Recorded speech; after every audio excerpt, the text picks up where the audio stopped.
Hi guys, how are you? Today I will talk about professions and jobs in WorldBox for civilizations.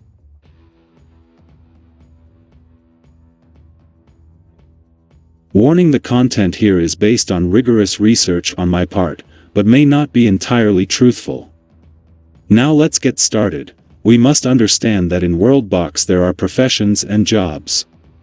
The difference is that professions are for life or for a long time and jobs are momentary, or you can do several, while you can only do one profession. I will start by explaining the professions. We have the first one.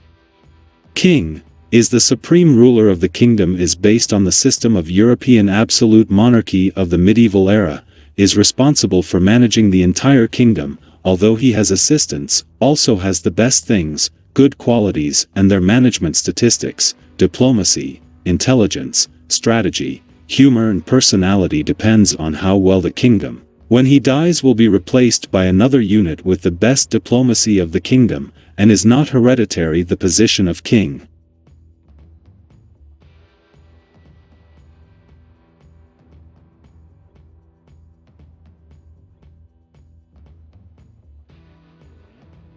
Leader of a city is in charge of administering a city belonging to a larger kingdom. He has the best things of the city and can plan rebellions against the kingdom to which he belongs. His statistics and qualities only affect the city he administers.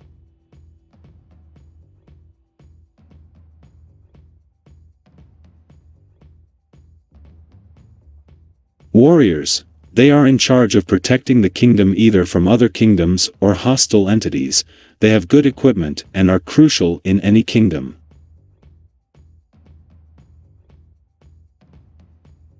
Units. They are all civilians except babies.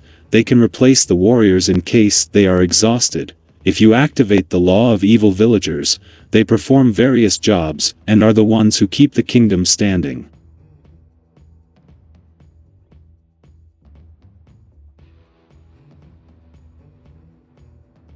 Babies.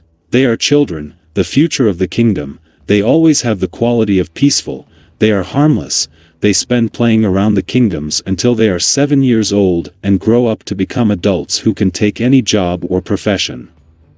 Jobs. As I said, these are momentary. A unit can exercise several. Every unit exercises one except babies and soldiers when they are not at war. You can tell what job each unit exercises with the debug tools or by looking at whether they carry things like berries, metals, water buckets, etc. in their hands. Miner.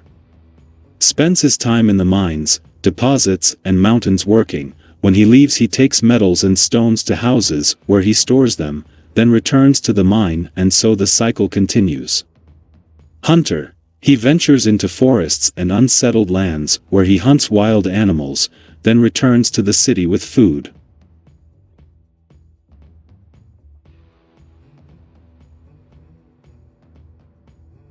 Firefighter. He stands in front of the fire and puts it out with water, but does not always show up at fires. Even so, when he does, he is very effective. Gatherer. Collects fences or fruits from the forest and brings them home, so the process is repeated. You realize that he has finished his work when the bucket he carries is full. Metal worker. In charge of shaping metal, so that it can be worked or exchanged. They spend most of their time in houses. Builder. Builds houses when resources are needed or is always accompanied by other builders, but is not in charge of improving it, only builds the basics. Farmer.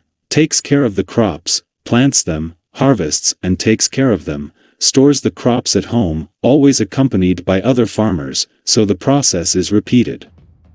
Blacksmith. They are the ones who create the weapons, armor, items, tools, etc. of the city or kingdom. Most of the time they are at home doing their work. When they finish they take breaks.